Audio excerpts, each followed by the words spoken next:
Now, everything I just said, and some of you may be thinking a lot of this is anecdote. It's not anecdote. You know, I always like to put research up in my show. So here's a synopsis of a study published in the British Medical Journal, and just read the results. The prevalence of fatigue was 21.9% in the total sample. Okay, we come over here and we say, here are the people that had the most fatigue, right? Here, participants with fatigue were younger. So now we're seeing it show up, not even necessarily over time in older people, but younger people, right? And there's interesting reasons why. Younger people never had a chance. Unlike people in our age bracket, depending on your age, if you're in my age bracket, you grew up with some real food. You grew up with, without cell phones, and you grew up without all this technology, so you actually exercised. You actually went and played, and you rode your bike in the street. You got sunshine. You were outside. You were playing. You were connected with the earth. You were connected with other people in ways that we don't do anymore. We're seeing the youth in our countries today, we're seeing them become more and more fatigued because they lack human connection. The vast majority of their social interaction is through social media or through their phones or through video games. They nary a day do they get to see the sunshine for the most part. They don't eat well. They're being fed garbage. Most parents have accepted and trusted food manufacturing companies to sell them products that they call food and have assumed that they're healthy. But the youth are much worse off than we are today as people who grew up in a different generation because of the way the society has gone. But you can also see they had a higher body mass index, meaning they were fatter, right? They were more overweight. They had lower hand grip strength, right? You don't get strong hands by hitting buttons on a video game console. You get strong hands by being physically active, and, gripping your steering wheel or your bicycle handlebars, or doing handstands in the backyard. Things that the kids used to do. The lower hand grip strength was a commonality. Lower ferritin levels. Again, ferritin was I referred to with iron earlier. Participants with fatigue were also more frequently women, had a lower educational level, presented more frequently with clinical insomnia, meaning they weren't sleeping well. They had diabetes, which generally comes with being overweight and eating the wrong food. They had anemia as well. They had depression and low thyroid stimulating hormones, so their thyroid TSH levels were low, and they had higher consumption of antihistamines and antidepressants and hypnotics, right? So these are medications that doctors oftentimes pull out of the medicine closet to treat people that have fatigue and depression, and they don't really help resolve the problem. They really just kind of make it worse. So again, these are large research cohort that was done here just a few years ago. Now, I mentioned earlier that I was going to talk about a very commonly missed element as it relates to fatigue, and that is right here, mycotoxins. Now, what is mycotoxin? Myco is mold toxins. These are toxins that are generated or produced as a result of mold. Now, I'm not talking about candida. Candida is a type of fungus overgrowth that can occur in humans, generally in the GI tract, but you can get systemic candida as well. We're talking about environmental mold, right? Environmental molds like black mold, Stachybotrys, or Aspergillus, or Fusarium, or Chytomium, these environmental molds that can contaminate our homes. It's a very, very common infrastructure problem in most industrialized countries today, but particularly the US and the UK, very hit by this problem of mycotoxins. And so what is a mycotoxin? Again, it's a poison that's produced by different species of mold. And you can see here in this particular study published in the journal Toxins, this was a study done on patients that had chronic fatigue syndrome. And so in this doctor's clinic, they took 112 patients, all with a diagnosis of chronic fatigue syndrome. Okay, and they were evaluated for mold exposure. Again, we're talking about environmental mold exposure in the presence of mycotoxins. And so what they found, very interesting, that 93% of patients with chronic fatigue syndrome, okay, had mold toxins, had mycotoxins in their urine. And again, why is that a problem? Mycotoxins are derivative compounds that mold produces, and they can cause a lot of mitochondrial dysfunction, meaning they can damage you internally, they can damage your mitochondria and your cells, which is where you make energy. So you see a lot of people with mold exposure. And how many of you have ever been to the doctor for fatigue and had your mold or mycotoxin levels even checked or evaluated? It's such a rare thing for a doctor to look into. And so mycotoxins, again, chronic fatigue, 93% of patients with chronic fatigue syndrome had at least one mold toxin present in their urine as a result of chronic mold exposure, even though many of these patients didn't even know they were in mold. So like you don't have to be in a house where there's obvious water damage for there to be a mold issue. I think it's important to understand that. You could just have a construction defect in your home, and that could lead to mold overgrowth behind your walls. That could lead to mold emitting mycotoxins into your body, and then your body becomes overwhelmed. So very, very important. Actually, I want to skip ahead for just a minute because I said that mycotoxins can affect the mitochondria. So I want to show you this diagram here. This is a nutritional diagram. It's a biochemical diagram. It's actually published in the journal Nutrients. So this study here, up here on the left, is where this diagram comes from. And you can access this in the National Library of Medicine if you so care to go look up this study. But this is a diagram. What you're looking at in this big box here this is the cell, right? We're talking about all this stuff is inside of your cell. Outside of this red area, this is the area, it's called the cytosol of the cell. So it's an area of the cell, it's like the floating fluid of the cell. And then this here is your mitochondria. So if you ever heard that term, most of you have, mitochondria is the powerhouse of the cell. It's where energy generally is generated. But before that, you can see what we have to do is we have to take fat.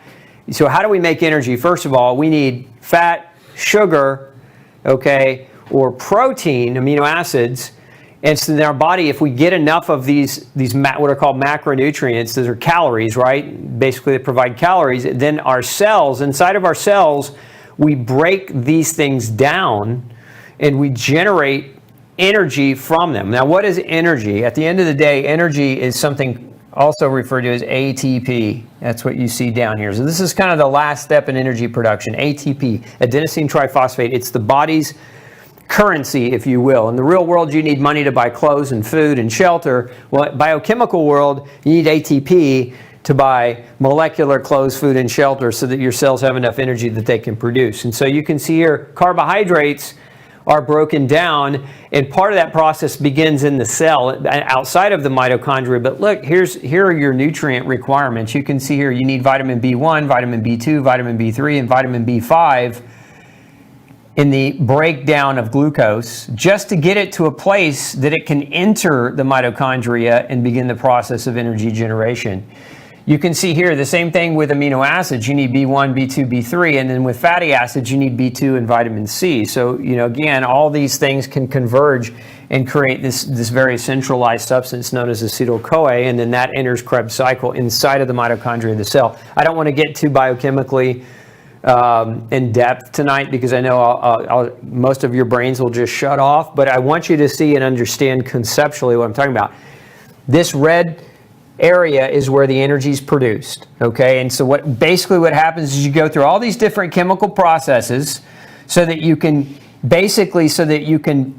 get hydrogen down here. If you can get hydrogen down here, then your body can shove that hydrogen into a few more chemical reactions and generate this substance right here, this ATP, right? That very important substance. So that's what we're after. This whole process is all about your body being able to generate ATP. And what do we need in all of this? You see the little boxes within, the little colored boxes within this diagram, the B8, the iron, the B3, the magnesium, the B2, the B1, the B5.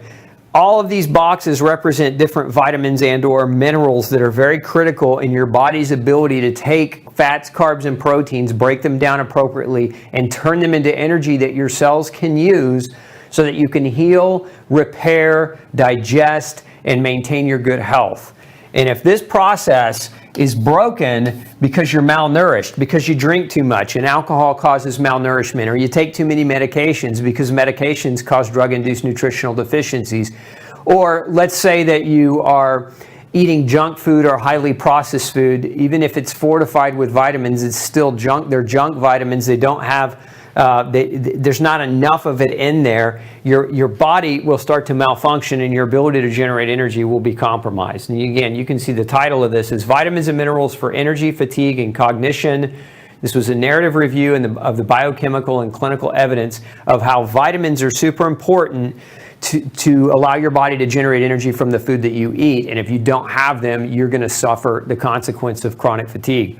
There's another study over here on the effect of vitamin D3 on self-perceived fatigue, and this was a double-blind randomized placebo-controlled trial. The conclusion was very simple. Vitamin D treatment significantly improved fatigue in otherwise healthy people with vitamin D deficiency.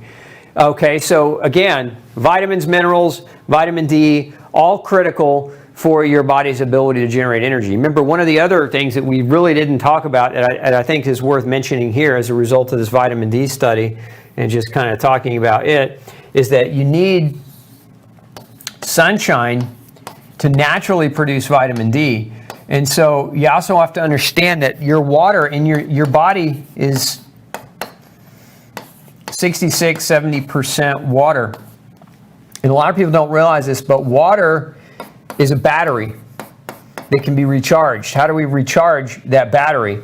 We use sunshine to do it. You need sunshine to make vitamin D, but you also need sunshine to charge your water battery inside your body. Remember, you have a very powerful water battery that helps you generate energy. It's what allows you to have energy efficiency. A lot of people think that plants are the only substances that can generate energy from the sun through chlorophyll and through photosynthesis, but humans have a water battery inside of them. And so a lot of you that are avoiding the sunshine because your skin doctor told you don't get skin cancer, that's moronic to think that avoidance of the sunshine is healthy. Now it's a different matter to go outside and get a sunburn every day. That's not what we're talking about. But sun is a source of energy for our entire planet, including you. And so many of you avoid it. And right now we're going into winter, and so it's going to become an even bigger problem for some of you. You won't have the option. But remember that water inside your body is a battery for the sunshine, so very, very important. So that's a solution you can apply, especially during the summer months, is make sure you're getting adequate sunshine, as we see here on solutions for fatigue, right? Get that sunshine if you don't want to be tired. So these are some of the others. We've talked about some of these. Prioritize your sleep.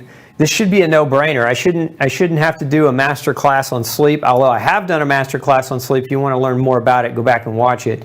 Prioritize your exercise. This is not, these are what we call non-negotiable fundamentals of good health. And what do I mean by non-negotiable? Meaning you can't negotiate with sleep, you can't negotiate with exercise, you can't negotiate with your diet. You can't say, hey, I want to eat like garbage for the next month or not sleep for the next month. Can I still have my health? No. The answer is going to be no. They're non-negotiable. They're required for good health. So again, sleep, exercise, clean diet, all a requirement. And so, what does a clean diet mean? For some of you, it means something different than it does for others. I generalize and recommend people start with no grain, no pain. Start with that diet. Right? If you're not working with the doctor and you don't have somebody guiding you, start with the book, start with that diet. That'll take you a good way. As a matter of fact, there was a comment I read earlier in the feed. Somebody was starting the no grain, no pain diet and doing dramatically better, which I love hearing that feedback. So you can always start here if you don't know where else to start. Identify and remove stress. We control some of the stresses in our life. And so, examples of being able to identify and remove a stress is going to bed at midnight. That's a stress. Stop doing that. Go to bed earlier. You have to make an effort and prioritize your health over your desire to want to stay up late. So an example of removing a stress would be simply setting your bedtime up for success.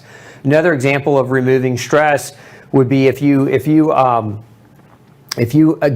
have a relationship that you're in and it's a bad relationship, maybe it's not a super committed one, like don't drag it out, like end it. Bad relationships are huge stressors. If there are people that that are what we call energy vampires, where they just suck the life out of you when you hang out with them, why are you hanging out with them? Like, you don't have an obligation to hang out with people who don't help fulfill you as a person or help you as a person. So again, you've got to identify and remove some of those stressors. And sometimes that's removing people from your life. Sometimes it's removing things from your life. Sometimes it's prioritizing things in your life. but all important. Drinking adequate water. As I said earlier, you have a water battery inside of you, and if you're dehydrated, you have less potential for that battery to charge when you do get sunshine. But water's also a carrier. It delivers nutrients. It's a big part of your bloodstream, right? And so it's how you get oxygen and vitamins and minerals delivered to the deeper tissues within your body. So you've got to make sure that you're hydrated. Avoid sugar and caffeine. Look, this is not going to do anything for you. In the short term, it'll give you quick bursts of energy, but in the long term, it's going to really just overstimulate your adrenal glands, and over time, it's going to fatigue them out and create a problem for them. Identify vitamin and mineral deficiencies. This can be done with lab testing. You've got to have the right kind of doctor who understands biochemistry of vitamin and mineral deficiency testing. And then identify food allergies. And so what some people do here is they do like an elimination diet, which you can do that one. That's free. It doesn't cost you anything other than your time. But what happens a lot of times when people that come to see me in my practice is they've already done this and they're still stuck because they have other food sensitivities and allergies they haven't quite been able to identify through their elimination diet. And sometimes it's as simple as omitting a few foods that your body perceives to be a poison and getting them out. And now you're no longer eating something that's poisoning you. You're eating things that are nourishing you. And so your energy levels can come up as a result of that. So these are our major solutions. Hey, don't forget to check out the rest of the series right here. Make sure you hit subscribe below. And as always, thanks for tuning in.